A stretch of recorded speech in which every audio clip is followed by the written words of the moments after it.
Bernard's Big Leap, Chapter 1. Nope, no way. I'm not falling for this. This can't be real, Bernard said under his breath, with disbelief at what he was reading on his computer screen. He had seen a lot of ridiculous basketball products online, but this sounded too good to be true. The shoes of his dreams, literally. All he'd ever wanted to do was dunk at Elmdale Park to impress his friends and silence his haters. Actually, just one relentless hater, DK Hawkins, the oldest guy at the park who claimed to have played at a D1 college despite having no evidence to back up his boasts.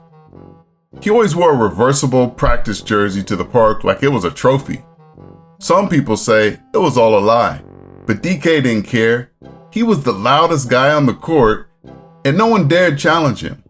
But we'll get back to him later. Right now, Bernard's doubts about the sneaker claims were being silenced by a loud voice of optimism, hoping, urging him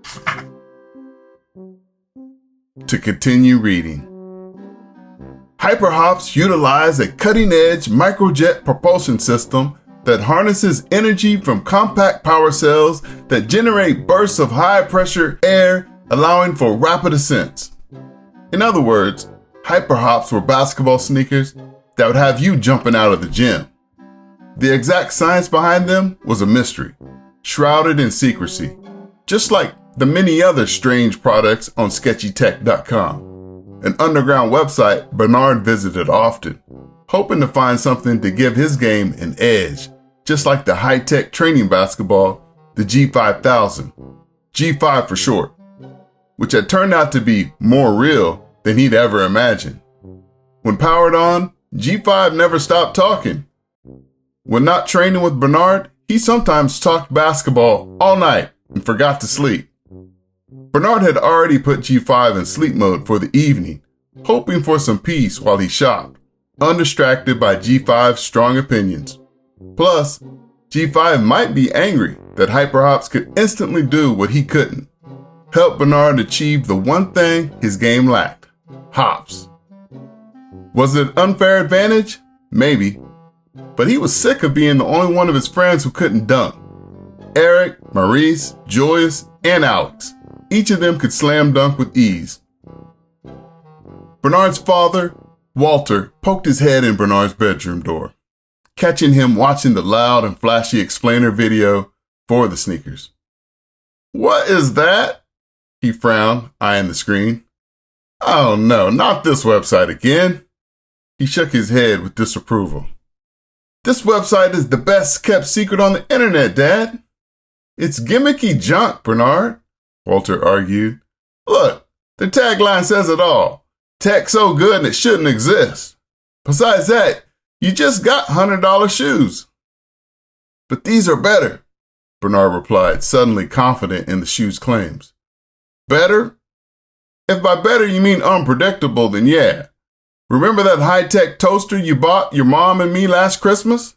That clever thing started a fire in the kitchen on its first go and thought it could extinguish the fire with its auto buttering feature. They need to change their tagline to tech so good it might just kill you. We're still finding congealed butter slick spots in the kitchen. I nearly broke my neck getting a glass of water the other night. But Dad, and now you want to bring a pair of rocket shoes into my house? No, sir." "But what about G5? I bought him on the same website, and he's amazing. You even said so yourself." Bernard countered with a good point that Walter couldn't deny.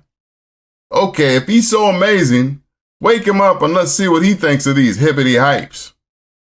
Bernard shook his head, grabbed a little silver remote control, and pressed the power button.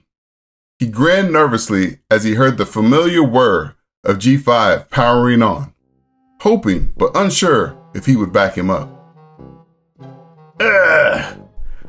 I was just having the weirdest dream," G5 groaned, voice still groggy. Bernard paused, puzzled. "What was the dream about?" "I wasn't a basketball anymore. I was a giant donut. And I was falling from outer space down to Earth. I was about to land in a giant bucket of hot coffee, and then I woke up."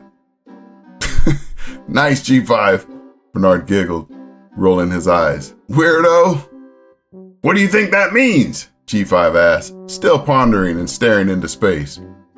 No clue, Walter said with an eye roll, annoyed. G5, we woke you up from your Dunkin' Donuts nightmare to settle something.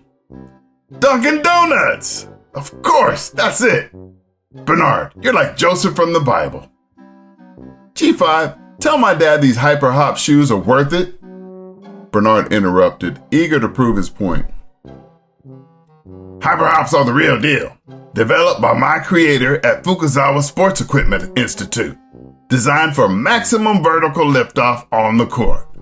Bernard, you won't just be jumping, you'll be defying gravity, G5 concluded, oblivious that Walter was glaring at the screen. See, Dad? Even G5 says they're perfect. Bernard's excitement spiked. I don't know. You sure you want to spend all your allowance and lawnmowing money on... Yes! I'll make it all back fast, Bernard assured him. I just secured 4 new mowing jobs last week, including Mr. Domino's property on Blueberry Hill Drive. It's a huge yard, so they agreed to pay me double my usual rate.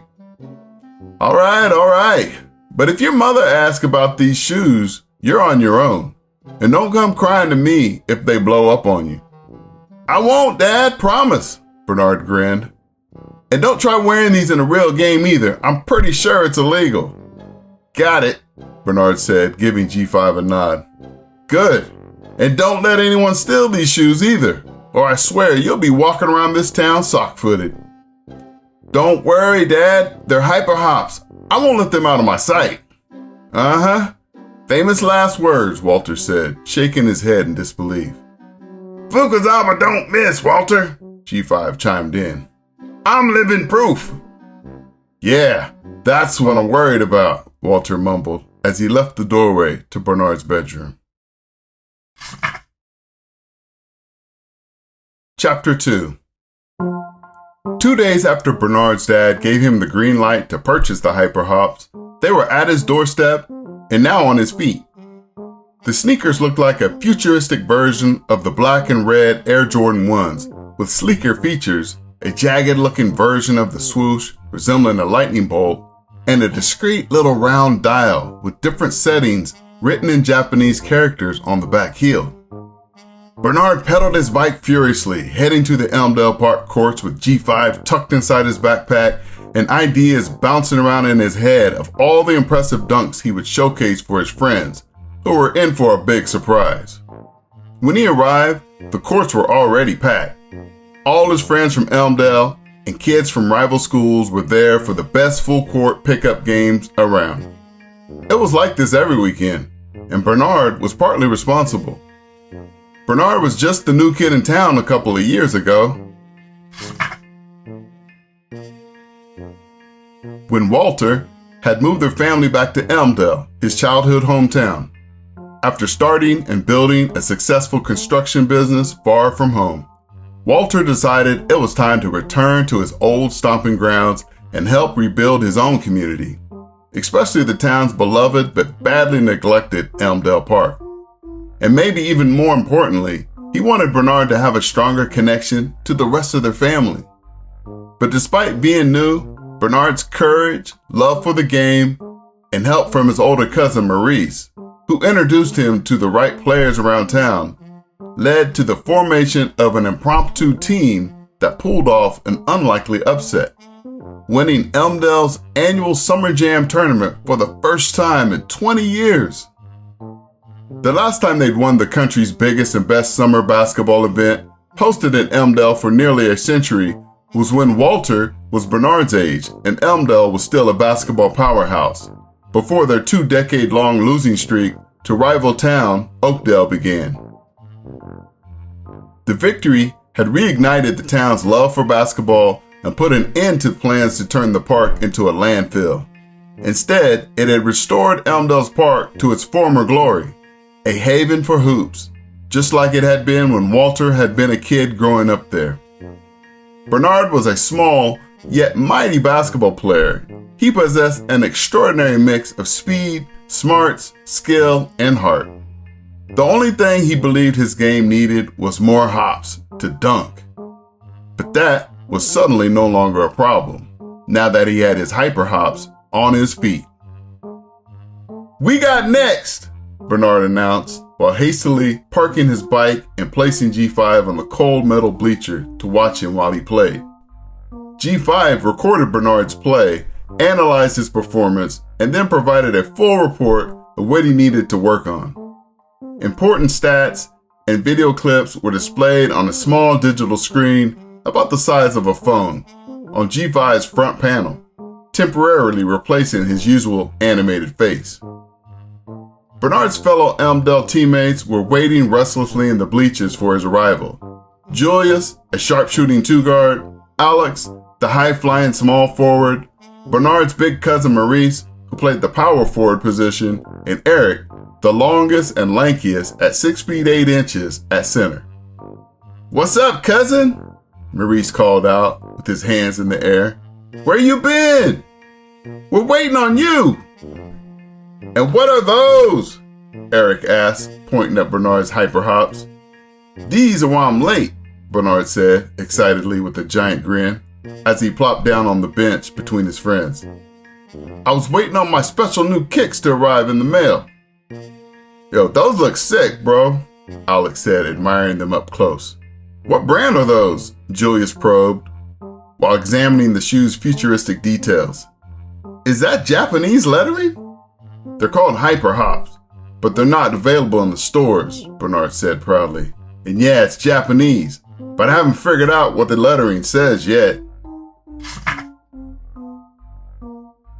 "Let me guess," Eric said with a grin. "You bought them on that sketchy dark website where you got G5. "Nice try," Bernard shot back, "but sketchytech.com isn't on the dark web. It's just not secure." "And calls itself sketchy," Eric raised an eyebrow. "That is pretty bad choice of words for a tech company," Julius added with a chuckle. Alex chimed in. "It's better than their old name, glitchytech.com." Bernard ignored them all, focusing instead on tightly pulling the crisp white laces of his shoes and whipping them into giant bows. "Seriously, Bernard," Maurice said, tossing the ball in the air and catching it. "You really haven't learned your lesson about buying stuff from that shady site?" "Hey, I'm right over here, Mo," G5 cried, offended by their teasing. "That shady site you're talking about is where I'm from too, bucko." "That's game!" a voice shouted from the court, interrupting their discussion and signaling someone had just hit a game-winning shot. Bernard and his team were next up to play. "Let's run," Bernard said, excited to test his new shoes. "Hey, Bernard, what makes those shoes so special?" Julius, a tech genius who loved gadgets, asked curiously. "What's that little dial used for on the back?" "You'll see. Just be ready to feed me the ball on any fast break, and I'll show you what makes them so special." "Say what now?" Julius scratched his head, completely confused. "Oh, this is going to be sick. I just know it," Alex said anxiously, while rubbing his hands together, having no idea what Bernard was talking about. "Who's ready to get dunked on today?" Bernard asked, strutting onto the court like he was 10 feet tall, his eyes locking with each player on the opposing team. "Oh, brother," Eric mumbled to himself. "Cuz, what on earth are you doing?" Maurice asked, baffled by Bernard's newfound swagger. "Check ball!" Bernard shouted, smacking the ball and twisting the little dial on the heels of his shoes until they clicked into place. A brief vibration pulsed through his soul, sending a chill up his spine. The shoes hummed, alive, powerful, ready to fly. "Pipe down, pipsqueak!" A voice behind Bernard's back called out. He whirled around to see it was none other than DK Hawkins, who snatched the ball from Bernard's hands and smacked it even louder than Bernard had. "I know you're not talking about dunking on somebody." "Why not?" Bernard shot back with a sly grin. "Maybe it'll be you." "Ooh!" DK's teammates moaned in unison. "Yo, shut up!" DK hollered at his team. "Don't encourage this little below-the-rim wonder here. This boy talking about dunking and can barely touch the rim. Last time I checked, ain't no colleges looking for point guards with no hops. Says the guy who wears a college basketball jersey that you probably bought on eBay. Bernard fired back, his confidence growing. I got hops now. He glanced down at his feet before staring intently at DK, ready to finally shut his playground antagonist up once and for all. DK shook his head, smiled arrogantly, and faked a pass inches from Bernard's face, causing Bernard to back up and flinch. Then he whizzed a no-look bullet pass over Bernard's head to his teammate in the paint, who turned and swished the first 2 points of the game. You're big dreaming, little boy, but I'm about to wake you up, DK sneered. Whatever. More like you're dreaming and I'm your worst nightmare. Bernard awkwardly fumbled in reply, dribbling up the court, still a little shook from DK's pass aimed at his face, but he was now even more determined to put him on a poster. It was time. Chapter 3. The game progressed into a heated battle of basketball skills and clever trash talk in equal parts. Back and forth, DK's team would score, only to be matched by a dazzling display of offensive firepower from Bernard and his squad. Although Bernard had held his own against DK, using his myriad of hard-earned shooting, dribbling, and passing skills, he still had not had a fast break opportunity to show off his hops and dunk on anyone. He had thought about driving down the lane and jumping over the entire team in a half-court play, but he wasn't sure if the shoes would work like that, or whether or not he needed a longer runway than that to get the proper amount of energy loaded into the hyperhops for them to work. And then it happened. With some unexpected help from G5, Bernard finally got the opportunity to posterize some poor soul and become an Elmdale Park legend with his first dunk. It was the game point possession. The score, Bernard's team 10, DK's squad 9. Bernard could end the game with a bang. DK dribbled up the court and attempted to pass the ball to the center, standing in the far right corner so he could cut to the basket and get a pass back from the center for an easy give-and-go layup. But just as the ball left his hands, G5 rolled down the metal bleacher to get a different angle for filming, causing the center to turn and look back curiously at G5. The ball bounced off the center's head, and Julius, who was guarding him, quickly retrieved the ball. Remembering Bernard's instructions, Julius promptly looked up and found Bernard sprinting the other way, wide-eyed. Bernard clapped his hands wildly. "Julius! Right here!" he hollered. Julius zipped a one-handed pass like a quarterback to Bernard, who caught the pass in stride, like a wide receiver at the half-court circle. This is it, Bernard thought. He had the runway he wanted. Bernard glanced back and saw DK sprinting down the court, chasing him to try to stop him from scoring a layup.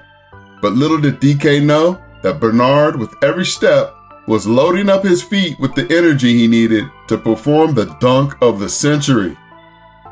Bernard's heart was pounding out of his chest. He could feel the soles of his feet warming up, and his toes began to tingle. Now just 10 feet from the basket, Bernard took one final stride before picking up his dribble and planting his right foot onto the bright blue basketball court just before the free throw line.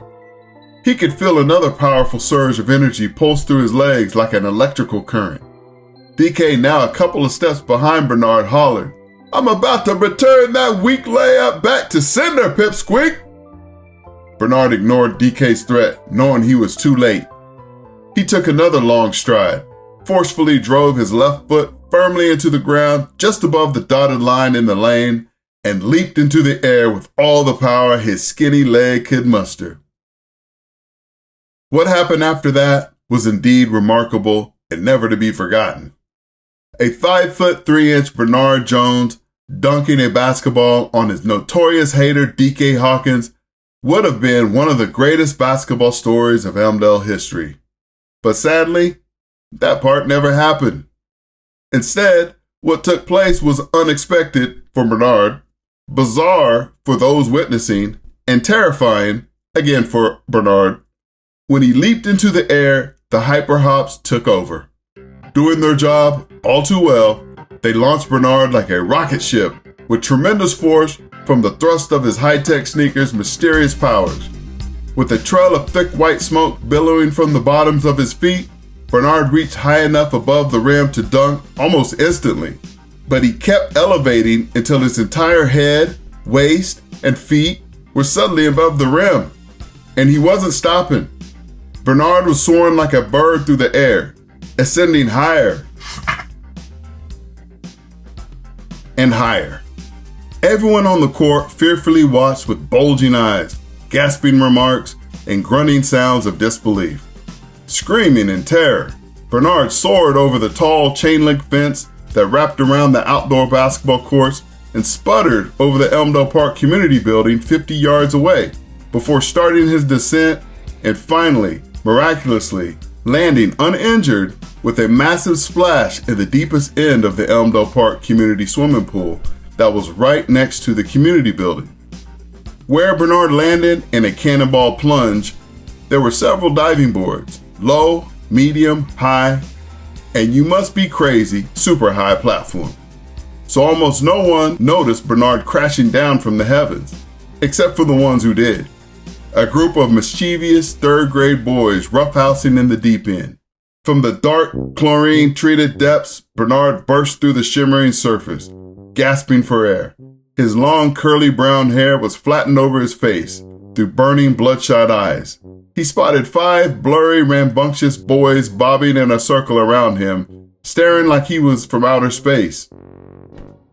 It didn't take long for Bernard to understand why their expressions were so bewildered. "Are you an alien?" a red-headed boy with freckles asked bluntly. "Where did you come from?" a boy with the same brown skin tone as Bernard asked slowly, like he might not understand earthly English. A skinny sunburned boy wearing goggles emerged suddenly from underwater, excited. "He's wearing some futuristic rocket shoes!" "Yep, that's alien technology," a short chubby boy, head barely over the water, added convincingly. "My dad said they had those." "Yes, I'm an alien," Bernard said, his tone annoyed as he cleared his hair from his face, broke through their circle, and swam towards the ladder to climb out. "So don't tell anyone about this or I'll have you beamed up to my spaceship." "Wait, hold up. That's Bernard Jones. That's Bernard Jones, right?" the brown-skinned boy's twin brother announced, glancing at the others in confusion. "No way that's a real kid," the chubby boy objected, eyes wide. "How does a normal human have alien tech shoes?" "Come on, do you think a normal kid would come to the pool wearing alien shoes?" the sunburned boy insisted. "Look, I don't know about the shoes, but he's definitely not an alien," the first twin said, clearly certain. "That's Bernard Jones. We live on the same block." "Dude, you lied," the redhead boy cried. "Not cool, dude. Where did you get alien shoes from, though? Seriously," the chubby boy asked again. "They're not alien shoes, Einstein," Bernard said, using one of the boy's towels to dry off. "You and your dad watch too much TV." "Hey, that's my towel," sunburned boy cried. Bernard looked down at his soaking wet hyper hops, chlorine water dripping from them and sizzling in the hot summer sun. "Great. Ruined." "Can I have them?" the redhead boy asked. "No, you can't have my shoes. These cost me a lot," Bernard said impatiently before taking off his shoes, pouring out some residual water, and heading toward the locker rooms in the community building. "Hey, it's your birthday party today, dude, and your dad is rich. Just ask him," another boy said to the redheaded boy. "Hey, where'd you get them shoes?" the redhead boy shouted. "Japan," Bernard shouted back before entering the building. "Geez, that kid's obsessed with these stupid shoes," he thought to himself. "Japan?" the boys echoed, all astonished.